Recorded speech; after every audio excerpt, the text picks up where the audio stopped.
Hola, bro, ¿cómo estás? Buenas noches. Bueno, primeramente agradecido por la confianza y por la oportunidad de trabajo. Bien, eh, aquí es donde está el link, donde que te compartí para que pudieras ver la presentación, pero veo que no pudiste abrirlo, ¿sí? Tengo que buscar la forma de compartirlo. Yo creo que hay una forma de compartir la presentación, ya que no me permite descargarla porque esto fue un documento que me pasaron de otra universidad. Bien, básicamente tienen un resumen que nos habla acerca de la potencia instantánea. La potencia instantánea se podría decir que es como la potencia pasiva, la potencia útil. Sabemos que los resistores, como son elementos no lineales, su potencia viene dada por la ecuación voltaje por corriente o corriente al cuadrado por la resistencia o en su defecto voltaje al cuadrado por la resistencia. ¿Sí? En el caso de los inductores, como son elementos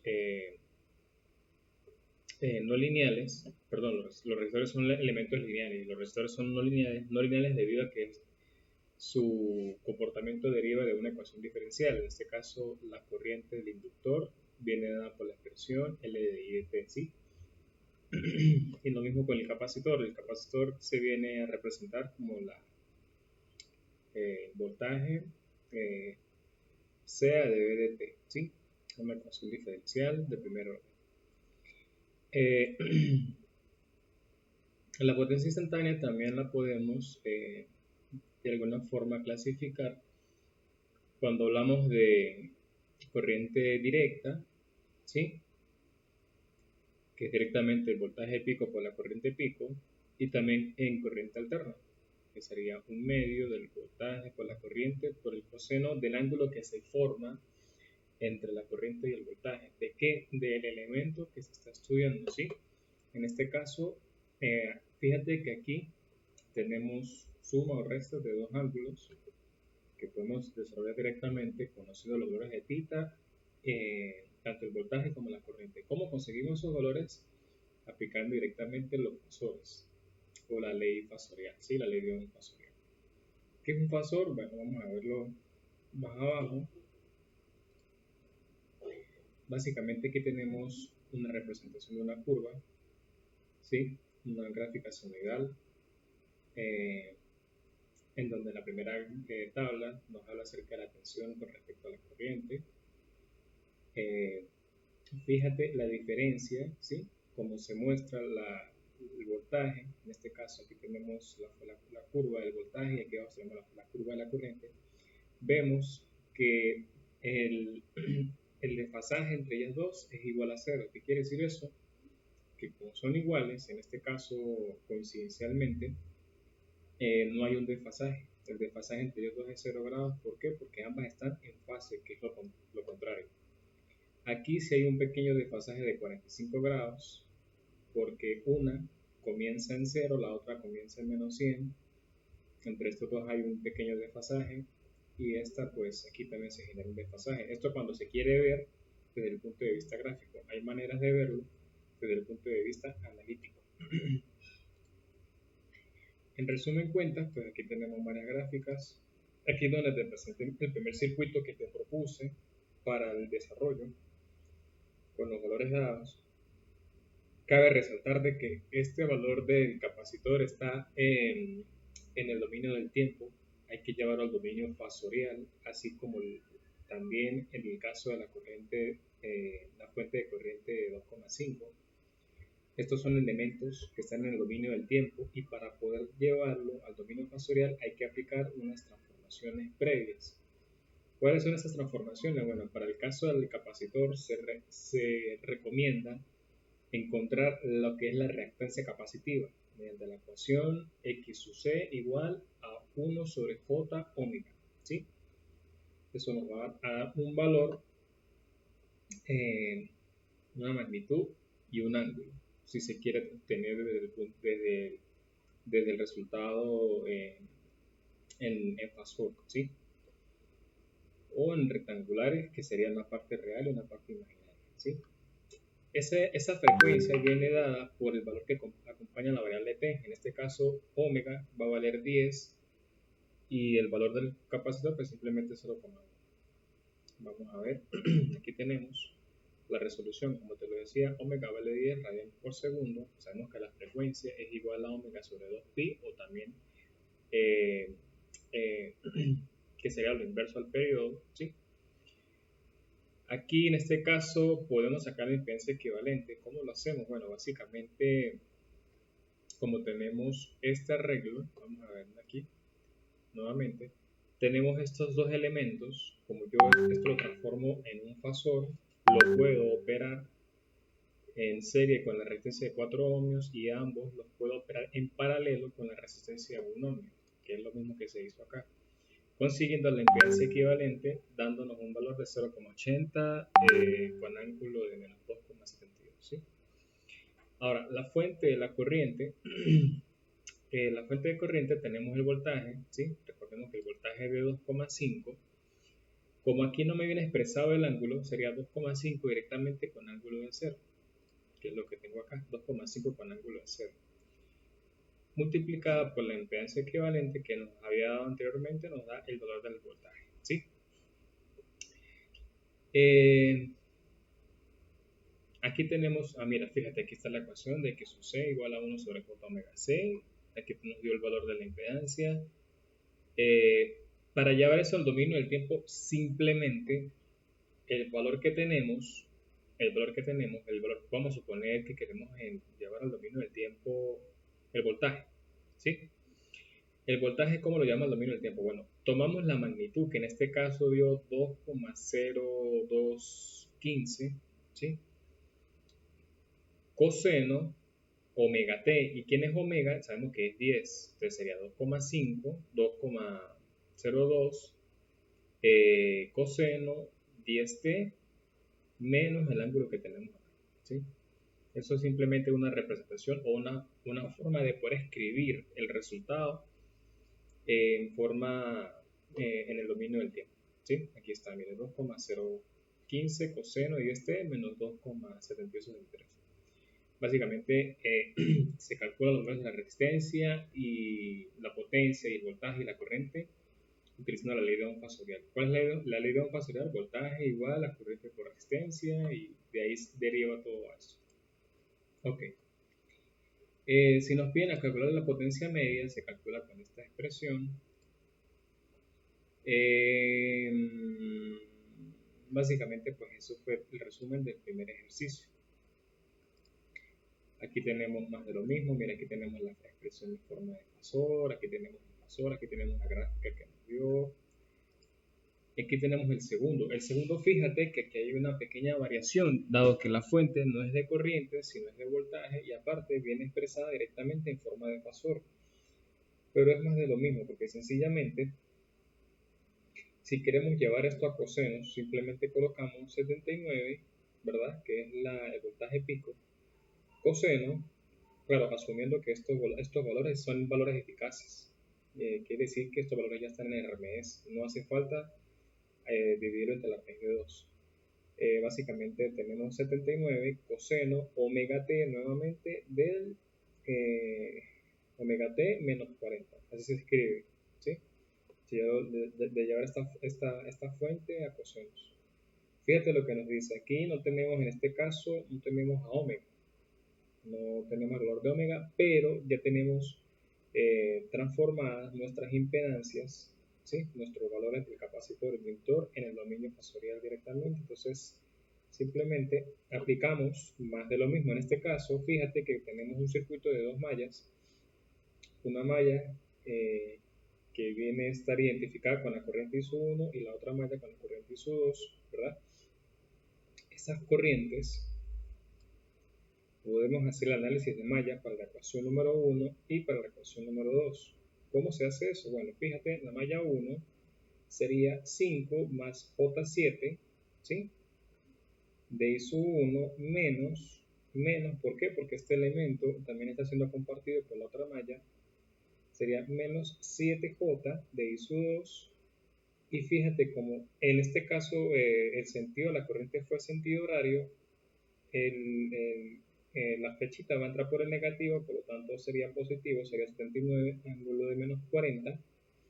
cambiamos el signo de, sería menos 79 ángulo de menos 40, pero si lo pasamos al otro lado nos queda positivo y nos da la primera ecuación. Lo mismo hacemos con la segunda ecuación, teniendo menos 7j y su 1, más 3,9j y su 2, y eso. Tenemos dos ecuaciones con dos incógnitas, las cuales son I sub 1 e I sub 2, y podemos aplicar una regla de Cramer, o Sarrus, o lluvia, para poder resolver este sistema. Yo recomiendo mucho descargar esta aplicación, que voy a aprovechar el video para poder hacer hincapié con esto, porque básicamente aquí es donde está la esencia del problema y de la solución. Es una aplicación muy sencilla que se llama EES.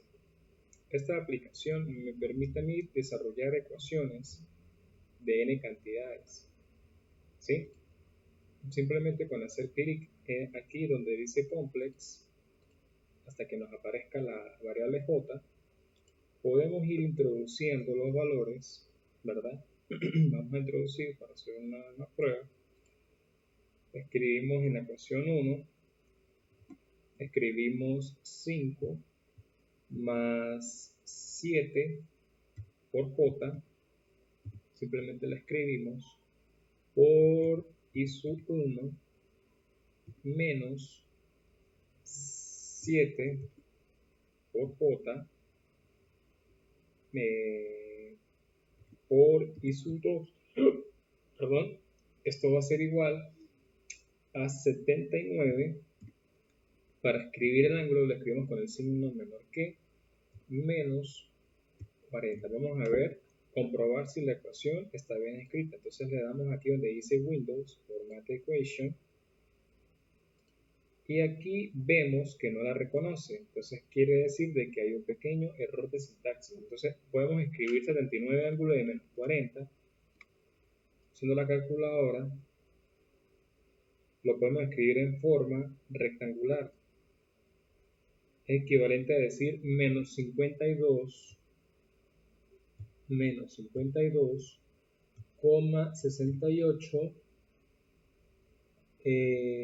menos 58,86 j. Entonces escribimos por j. Vamos a comprobar nuevamente Windows, Format Equation, y aquí sí nos reconoce la ecuación, ¿sí? Este programa básicamente es muy intuitivo, simplemente que hay que llevar una escritura, un orden en la escritura. Entonces le damos Enter y ya escribimos la primera ecuación. Vamos a escribir la segunda ecuación. Nos dice que es menos 7 por I sub 1 más 3.9 por j por I sub 2, ¿sí?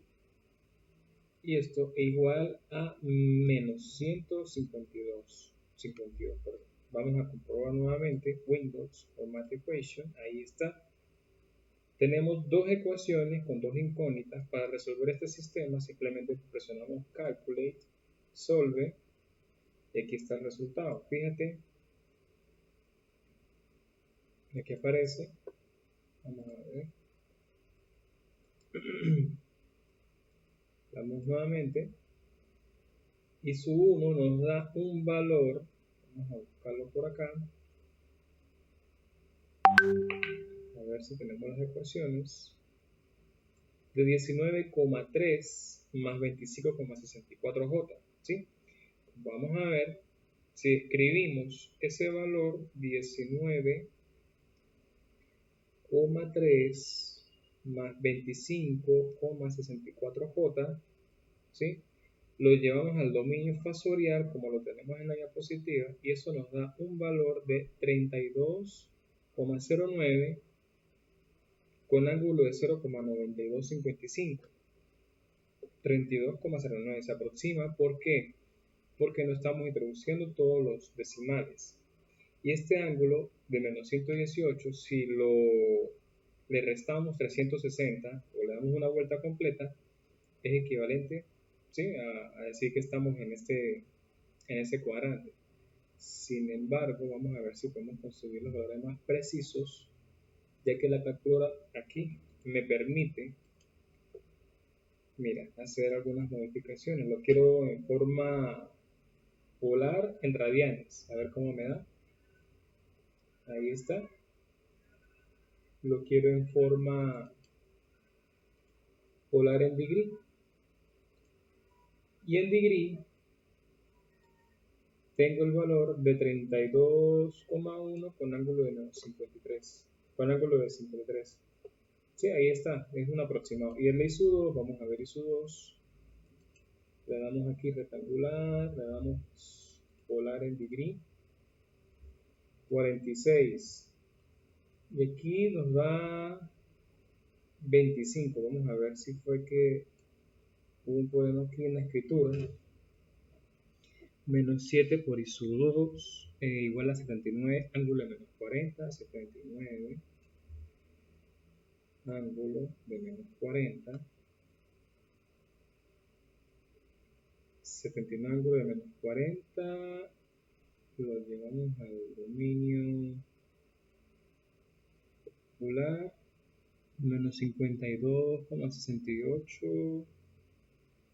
Sí, debe ser por los decimales, más que todo por los decimales, porque es que esta calculadora puede tomar todos los decimales. En cambio, yo aquí con la calculadora Casio tomé solamente 4. En fin, básicamente, pues así es como calculábamos nosotros las corrientes. Y con las corrientes calculamos los voltajes, y con los voltajes calculamos las potencias, ¿sí?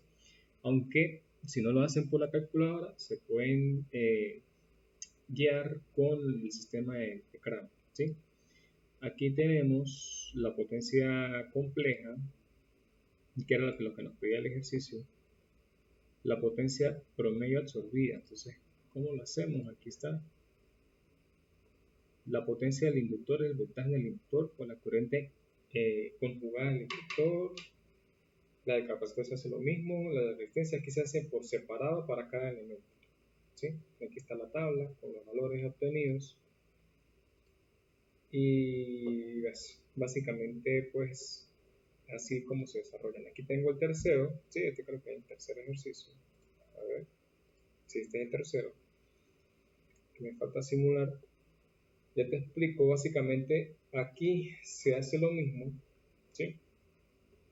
Fíjate que aquí me piden como aquí nos piden cuál será la impedancia requerida del capacitor para garantizar la transferencia de potencia, la máxima transferencia de potencia, ¿sí? Aquí lo podemos calcular directamente con la Z de Thevenin, ¿sí? Hay muchas maneras de conseguir la Z de Thevenin. Básicamente, pues, la recomendable es conseguir el voltaje de Thevenin y luego la resistencia, la impedancia de Thevenin, ¿sí? La Z LOA es la R LOA, es decir, la parte real de la carga. La Z de Thevenin también se puede escribir como la R sub S más JXL en paralelo a menos JXC. ¿Por qué? Porque recuerda que cuando llamamos a Thevenin apagamos las fuentes y nos quedan estos dos elementos, que es una impedancia en paralelo con este capacitor y con la resistencia de carga, que es lo que se hizo acá. Y acá, mira, aquí está el procedimiento. Aquí están los valores y aquí está el valor obtenido de la resistencia de carga, ¿sí? Ahora bien, pasemos a la parte donde tú tienes, digamos, dudas respecto a la simulación, ¿sí? Voy a abrir este circuito, por ejemplo. Voy a abrir este. Yo necesito saber el valor de las corrientes y los voltajes de la impedancia, ¿sí? Para comprobar que lo que se hizo teóricamente funciona en el simulador. Entonces, ¿qué pasa? Bien, esta es una forma, pero tú me das cuenta que el simulador no te da valores estáticos. Claro, porque son valores alternos, no son constantes, son valores no lineales. ¿Cómo se soluciona eso? Bueno, básicamente, yo porque tengo esta versión del sistema del simulador, lo que hago es nuevamente vuelvo a reconectar aquí, ¿sí? Cierro mi circuito primeramente. Este peso que está acá lo quito. ¿Qué hago? Fíjate, aquí hay una pestaña que se llama Iterative. Yo te envié un correo, te envié un video explicando que estos valores, estos parámetros los calcula directamente el simulador desde acá.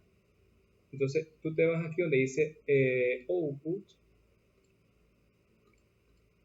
que lo que pasa es que no recuerdo bien si era acá, DC Operating Point. Mira, aquí tengo DC y aquí tengo AC. Aquí tengo la frecuencia, aquí tengo el transitorio, single frequency AC. Vamos a ver si por aquí está. Fourier no. Aquí. DC Operating Point. Entonces, presiono, ¿sí? Selecciono todos los elementos que yo quiero calcular y le doy añadir aquí. Le añado la expresión y en mi caso me sale una gráfica porque yo tengo una configuración distinta, pero en tu caso te sale, debe salir una tabla. Ah, mira, aquí está. Esta es la tabla que yo quería sacar. ¿Sí? Esta es la tabla.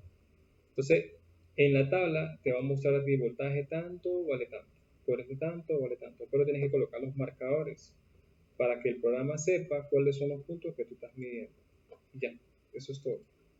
Entonces, básicamente, esa es la explicación.